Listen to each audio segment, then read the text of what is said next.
அனைவருக்கும் வணக்கம். நான் உங்கள் கலைச்செல்வன். இந்த பதிவில் நம்ம என்ன பார்க்க போகிறோம் அப்படின்னா, எந்த ஒரு காம்படிட்டிவ் எக்ஸாம் ஆகட்டும், ஓபிசி சர்டிஃபிகேட், இன்கம் சர்டிஃபிகேட், நீங்கள் எது அப்ளை பண்ணாலும் அதுக்குண்டான டாக்குமெண்ட்ஸ் ப்ரூஃப் வந்து நீங்கள் அப்லோட் பண்ண வேண்டியது இருக்கும். அதுக்குன்னு ஒரு சில ரெஸ்ட்ரிக்ஷன், ஃபார்மேட், இத்தனை சைஸ்லேருந்து இத்தனை எம்பிக்குள்ளே இருக்கணும் அப்படின்னு சொல்லிட்டு ஏகப்பட்டது சொல்லியிருப்பாங்க. இப்போ ஃபோட்டோன்னு எடுத்துட்டிங்கன்னா இவ்வளோ ஹைட் இருக்கணும், இவ்வளோ விந்த் இருக்கணும். சிக்னேச்சர் எடுத்துட்டாலும் குறிப்பிட்ட ஹைட், குறிப்பிட்ட விந்த் இருக்கணும் அப்படிங்கிறத மென்ஷன் பண்ணியிருப்பாங்க. ஏன் சார் நார்மல் யூஸராக எப்படி ஈஸியாக சேஞ்ச் பண்ணலாம் அப்படிங்கிறத நம்ம இந்த பதிவில் முழுமையாக உங்களுக்கு சொல்லித்தர போகிறேன். வாங்க வீடியோக்குள்ளே போகலாம்.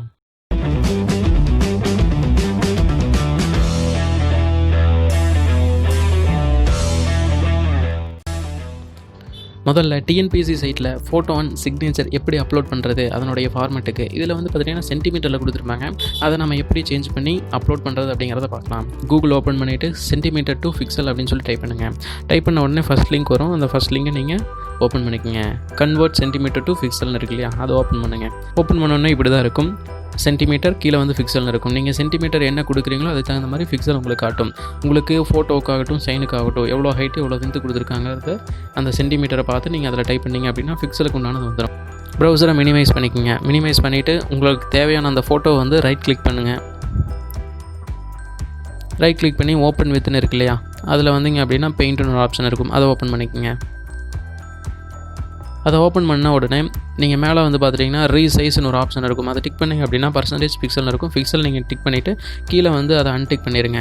அன்டிக் பண்ணிவிட்டு ஹைட்டு வந்து பிக்சலுக்கு சேஞ்ச் பண்ணி வச்சுருப்பீங்க இல்லையா, நீங்கள் அதை டைப் பண்ணுங்கள். டைப் பண்ணி ஓகே கொடுத்தோம் அப்படின்னா அந்த பிக்சலுக்கு அது வந்து சேஞ்ச் ஆகிடும். இதை வந்து கண்ட்ரோலர்ஸ் கொடுத்து நீங்கள் சேவ் பண்ணிக்கலாம். இப்போ நான் சேவ் பண்ணிட்டேன், க்ளோஸ் பண்ணிக்கிறேன். அடுத்து என்னோடய சிக்னேச்சரை நான் பிக்சல் சேஞ்ச் பண்ணணும். அதை ரைட் கிளிக் பண்ணி அதை ஓப்பன் வித் கொடுத்து பெயிண்ட் ஓப்பன் பண்ணிக்கிறேன். சேம் ப்ராசஸ், ஃபோட்டோக்கு நீங்கள் என்ன பண்ணீங்களோ அதே ப்ராசஸ் தான் இருக்கும். ரீசைஸ் கொடுத்து பிக்சல் சேஞ்ச் பண்ணுங்கள், அதை அன்டிக் பண்ணி விட்டுருங்க. அதுக்கப்புறம் எவ்வளோ விந்து எவ்வளோ ஹைட்டு அப்படின்னு நீங்கள் டைப் பண்ணணும். அதை நான் டைப் பண்ணி ஜஸ்ட் ஓகே கொடுத்து கண்ட்ரோலர்ஸ் கொடுத்து அப்படின்னா இது சேவ் ஆகிடும். உங்களோட ஃபோட்டோ அண்ட் சைன் வந்து கரெக்டான சைஸில் இல்லை, எம்பி வந்து அதிகமாக இருக்குது அப்படின்னா அதை எப்படி சேஞ்ச் பண்ணுறது அப்படிங்கிறத நெக்ஸ்ட் ப்ராசஸில் சொல்கிறேன். உங்களுடைய ப்ரௌசர் வந்து ஓப்பன் பண்ணிக்கோங்க. கம்ப்ரஸ் நவ் அப்படின்னு சொல்லி சர்ச் பண்ணிங்க அப்படின்னா ஃபஸ்ட்டு லிங்க் ஒன்று வரும். கம்ப்ரஸ் நவ் கம்ப்ரஸ் இமேஜ் அப்படின்னு சொல்லிட்டு அந்த லிங்க்கு காமிக்கும். அதை டிக் பண்ணுங்கள். டிக் பண்ண உடனே ஒரு பேஜ் ஒன்று ஓப்பன் ஆகும். இப்படி தான் இருக்கும். இன்டர்ஃபேஸ் ஸ்மாலாக இருக்கும். இங்கே அப்லோட்னு இருக்குது இல்லையா, அந்த இடத்துல உங்களுக்கு எந்த ஃபோட்டோவோடைய சைஸ் நீங்கள் கம்மி பண்ணணுமோ அந்த ஃபோட்டோ நீங்கள் அப்லோட் பண்ண வேண்டியது இருக்கும். அப்லோடுன்னு கொடுத்துங்க. நான் எனக்கு தேவையான ஃபோட்டோவை நான் செலக்ட் பண்ணுறேன். இந்த ஃபோட்டோ தான் நான் ரீசைஸ் பண்ணணும், அதை நான் செலக்ட் பண்ணியாச்சு. நீங்கள் அந்த மேலே வந்து வால்யூம் ஹை பண்ணுறது லோ பண்ணுற மாதிரி பர்சன்டேஜ் காமிக்குது இல்லையா, அதை நீங்கள் அட்ஜஸ்ட் பண்ணிங்கனாலே போதும். இந்த பக்கம் எவ்வளோ எம்பி கம்மியாகுது, கம்ப்ரஸ் ஆகுது அப்படிங்கிறத அங்கே டீட்டெயிலாக காமிப்பாங்க. எனக்கு 8.54 KB வந்துட்டு கம்ப்ரஸ் ஆகுது. வேணும்னா நீங்கள் கம்ப்ரஸ் பண்ணிங்க. எனக்கு இதுவே போதுன்னு நான் க்ளோஸ் பண்ணிக்கிறேன். அண்டு ஃபோட்டோ அண்டு சிக்னேச்சருக்கு நேம் வந்து எப்படி சேவ் பண்ணணும் அப்படிங்கிறத மென்ஷன் பண்ணியிருப்பாங்க. ஃபோட்டோ அப்படின்னா ஃபோட்டோகிராஃப் .jpeg அப்படின்னு சொல்லிட்டு டைப் பண்ணணும். சிக்னேச்சரானதான் signature.jpeg அப்படின்னு சொல்லிட்டு டைப் பண்ண வேண்டியது இருக்கும். எனக்கு வந்து பெயிண்ட் ஓப்பன் பண்ணியும் ரீசைஸ் பண்ணுறதுக்கு எனக்கு ரொம்ப கஷ்டமாக இருக்குது. ஈஸியான ஸ்டெப் சொல்லுங்கள் ப்ரோ அப்படின்னு சொல்லி கேட்டிங்க அப்படின்னா ஒன்றும் இல்லை. அதுக்குன்னு ஒரு சிம்பிளான ஒரு அப்ளிகேஷன் இருக்குது, சாஃப்ட்வேர் இருக்குது. அதை நீங்கள் இன்ஸ்டால் பண்ணி யூஸ் பண்ணிக்கலாம். அது எப்படி ஒர்க் ஆகும் அப்படின்னா, நீங்கள் அந்த ஃபோட்டோவை ரைட் கிளிக் பண்ணிங்க அப்படின்னா ஆட்டோமேட்டிக்காக அந்த லிஸ்ட்டில் வந்து பார்த்துட்டிங்கன்னா ரீசைஸ் இமேஜ் அப்படின்னு சொல்லிட்டு ஒரு ஆப்ஷன் காமிச்சிடும். அந்த ரீசைஸ் இமேஜுக்குள்ளே போனீங்க அப்படின்னா ஆல்ரெடி நீங்கள் சென்டிமீட்டர்லேருந்து பிக்சலுக்கு சேஞ்ச் பண்ணி வச்சுருப்பீங்க. பிக்சல் இல்லைனா கூட நீங்கள் சென்டிமீட்டர்லேயே நீங்கள் டேரெக்டாக இங்கே கூட சேஞ்ச் பண்ணிக்க முடியும்.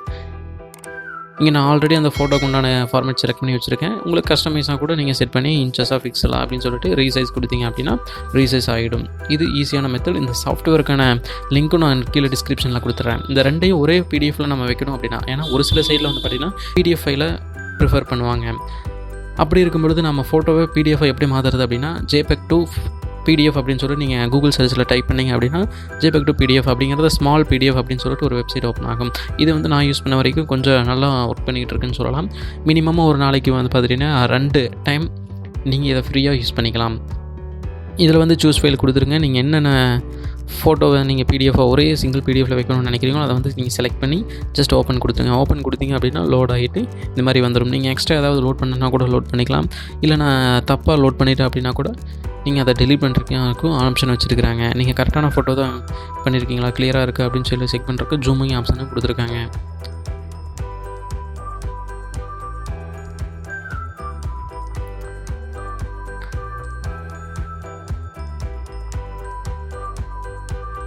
ஜஸ்ட் கன்வெர்ட் அப்படின்னு சொல்லி கிளிக் பண்ணிங்க அப்படின்னா பிடிஎஃபாக வந்து ஜென்ரேட் ஆக ஆரம்பிச்சிடும். ஜென்ரேட் ஆன உடனே உங்களுக்கு பிடிஎஃப் ஃபைலில் எப்படி இருக்குது அப்படிங்கிறத ப்ரிவ்யூ காமிச்சிடும். அந்த ப்ரிவ்யூ நம்ம பார்த்துட்டு கூட டவுன்லோட் பண்ணிக்கலாம். இல்லை நம்ம சேஞ்ச் பண்ணணும் அப்படின்னா சேஞ்ச் பண்ணிக்கிறக்கான ஆப்ஷனும் கொடுத்துருக்காங்க.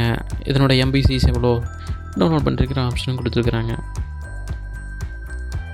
நம்ம டேரெக்டாக கூகுள் ட்ரைவில் அப்லோட் பண்ணிக்க முடியும். நம்ம ஜஸ்ட் டவுன்லோட் கொடுத்துக்கலாம்.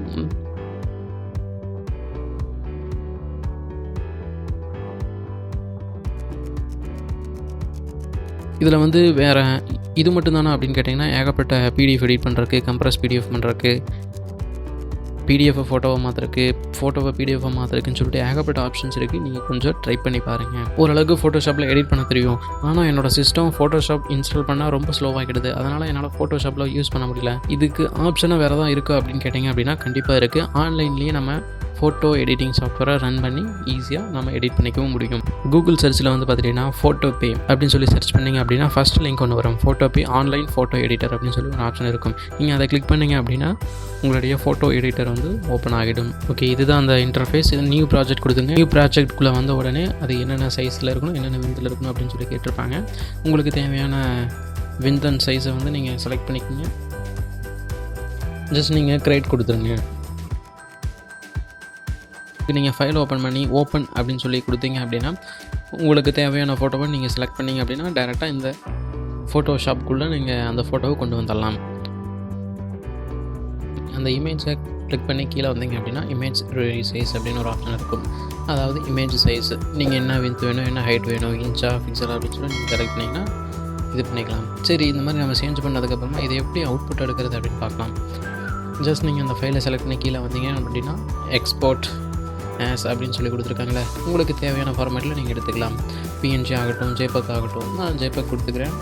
ஃபோட்டோவோட குவாலிட்டி வந்து உங்களுக்கு எவ்வளோ பர்சன்டேஜ் வேணும் அப்படின்னு சொல்லி கேட்கும். அந்த பர்சன்டேஜ் அதிகரிக்கிறது தகுந்த மாதிரி ஃபோட்டோவோட சைஸும் வந்து அதிகமாகும். உங்களுக்கு எவ்வளோ வேணுமோ அதை செலக்ட் பண்ணி சேவ் கொடுத்துக்குங்க. சேவ் கொடுத்தீங்க அப்படின்னா உங்களுக்கு அந்த டவுன்லோட் ஆப்ஷன் காமிக்கும். இங்கே டவுன்லோட் ஆகுது. இந்த ஃபோட்டோவை நான் உங்களுக்கு ஓப்பன் பண்ணியும் காமிக்கிறேன். இதை ட்ராக் அண்ட் ட்ராப் பண்ணி நான் ப்ரௌசர்லேயே ஓப்பன் பண்ணி காமிக்கிறேன். ஜஸ்ட் இந்த மாதிரி தான் ஃபோட்டோ நம்ம ரீசைஸ் பண்ணாது இருக்கும். இந்த மெத்தடில் நீங்கள் ஏதாவது ஒன்று பயன்படுத்தி உங்களோட ஃபோட்டோ அண்ட் சிக்னேச்சரை ரீசைஸ் பண்ணிக்க முடியும். இந்த 3 மெத்தடில் எந்த மெத்தட் உங்களுக்கு பிடிச்சது, எது ரொம்ப கன்வீனியண்ட்டாக இருக்குது அப்படிங்கிறதையும் மறக்காமல் கமெண்ட் பாக்ஸில் கமெண்ட் பண்ணுங்கள். நான் தெரிஞ்சுக்கிறேன்.